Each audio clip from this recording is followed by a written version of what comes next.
Hello, beautiful. Welcome to the Embody Love Podcast. I'm your host, Melissa Asteya, and this is episode number 3. Welcome to the Embody Love Podcast for spiritual seekers and sensitive souls, where it's all about learning practical tools for empowering your divine path. Here's your host, intuitive healer and coach, Melissa Asteya. On today's episode, we are diving into what life is like as an empath, all of the challenges and the blessings that come with that. So for those of you who don't know, an empath is someone who is hypersensitive in a variety of ways. This can include having heightened physical, emotional, energetic, and even intuitive sensitivities. And these sensitivities are there 24/7. Empaths can learn tools to really help manage and empower their challenges and their gifts. Empaths are deep feelers and deep thinkers, and they're often natural healers. And practicing self-awareness and self-care is essential for empaths to really create balance in their life. And today we have a very special guest here to share her personal story of being hypersensitive in this world. Mariah Irwin is a designer and an intuitive guide. Through her knowledge and passion about life, Mariah connects with others and really inspires them to be their truest selves. Her ability to think outside of the box and to see life from a variety of perspectives helps her to guide others to walk their path in an authentic way. Mariah, I am so thrilled to have you with us today. Welcome to the Embody Love Podcast. I'm happy to be here. Thank you for having me. So, what are some of those experiences that you've had growing up as an empath? What are some of the challenges that you've experienced from a very young age? I think one of the challenges, looking back at it, was not having the ability to recognize it or being able to understand it. I think when I was younger, I would have feelings about people, places, things, but I really wasn't able to articulate those feelings or grasp what they were or why they were. They would just happen. And I think looking back at it now, I could say that that might have been a challenge, because as a young kid, you're just kind of like, I just feel this way and I don't really know why I feel this way, and you don't necessarily label it as good or bad. It's just a feeling that you have. But as you get older, as you get more self-aware, you're trying to understand, well, why do I feel this way about this person, or why do I feel this way about this thing, or why am I picking this energy up? And I think as a young kid, that can just be overwhelming to filter through all of that. And what about your parents and your siblings? Are they also empathic, hypersensitive, or were you, more unique to the family in that way? I believe we're all empathic, or at least have the ability to be. So from that perspective, I would say that yes, my family, my parents, my siblings are hypersensitive or empathic or have the ability to be. Just the dynamic of how it is, I would say that I'm more aware of it, I'm more conscious of it compared to those around me. And when did you become self-aware? When did that shift happen for you? That's a tough question, because I think that I've always been self-aware. But when I remember making that connection or having that conscious thought, I feel that it was at a young age, kindergarten or like first grade. I feel like I had like a moment of like having a conversation about life and what am I and why am I, and kind of having those thoughts. But I would say that at the age of maybe like 18, 19, 20, 21, like somewhere in that age is when I actually started to recognize being self-aware and digging deep into that and connecting the dots and exploring what that meant. Awesome. Yeah. And so some of our listeners are out there are, they're either empathic themselves or they know someone who is empathic. And so what are some of the tools that you personally use to help ground yourself and clear yourself and empower yourself as someone who is sensitive? My number one thing for myself to clear everything and ground myself is alone time. I have to have my alone time. I need to have time to myself so I can reconnect, turn everything off, so to speak, and just recharge. I think alone time is really important because when you're an empath and you're out in the world and you're constantly absorbing, you need to be able to kind of cocoon yourself, protect yourself in a space that feels healing and grounding, and being able just to let it all go and recharge and reconnect. And I think that by doing that, it helps me remain in my power because it's helping me remain balanced. And when you're balanced, you're able to make powerful decisions for yourself. When you're out of balance, then that's when you start to make unhealthy choices and decisions, and you start to lose that power. You start to lose your power. Absolutely. And yes. And I think another thing, too, that I'm not very good at doing right now is nature. I think you can agree that nature is very helpful in grounding yourself. Yes. And by grounding yourself and clearing yourself, you're empowering yourself because you're giving yourself the best, how do you want to say it? Like, you're giving yourself the best foundation to move forward with each day. But nature, however way you can get to nature, whether that's just being surrounded by it, being surrounded by water, or going through a walk, nature just kind of reconnects you with life itself, and it makes you feel alive. Yes, I absolutely agree with all of that. So if there was one thing that you'd want other people who are not empathic to understand about what life is like for the empaths, what would it be?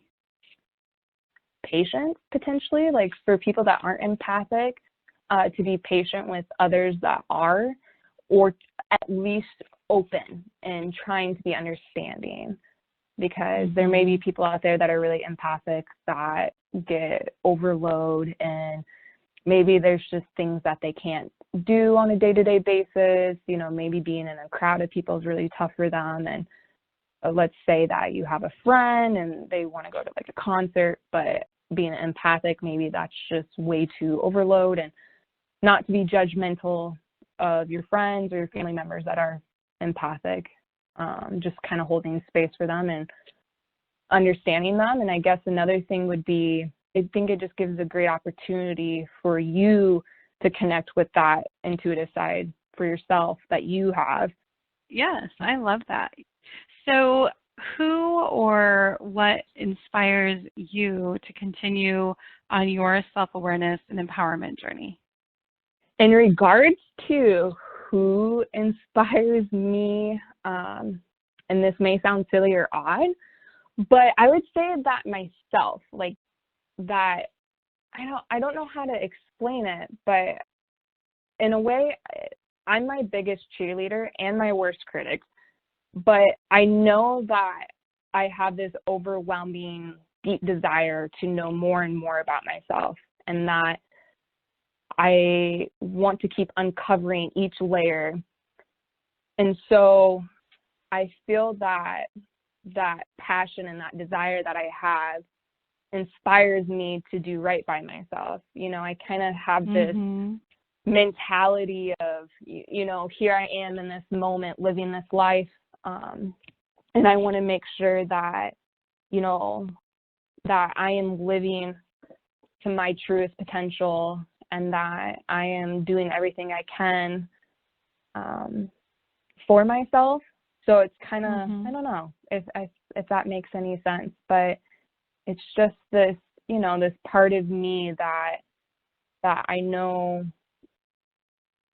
I have this desire and this passion to know more and more, and just that in itself, that passion inspires me. And I would also say what inspires me to continue my self-awareness and empowerment journey would be kind of, I would say, like nature. You know, the life itself inspires me. The universe inspires me. The stars, the planets, all that just inspires me.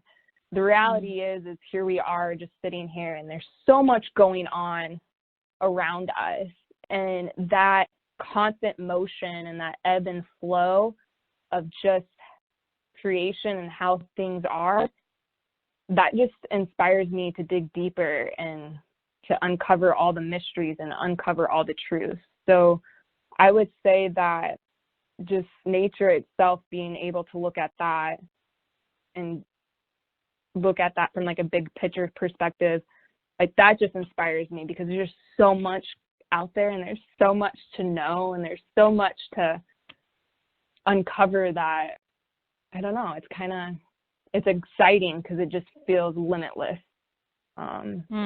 So I would say that those are the things that inspire me to continue forward.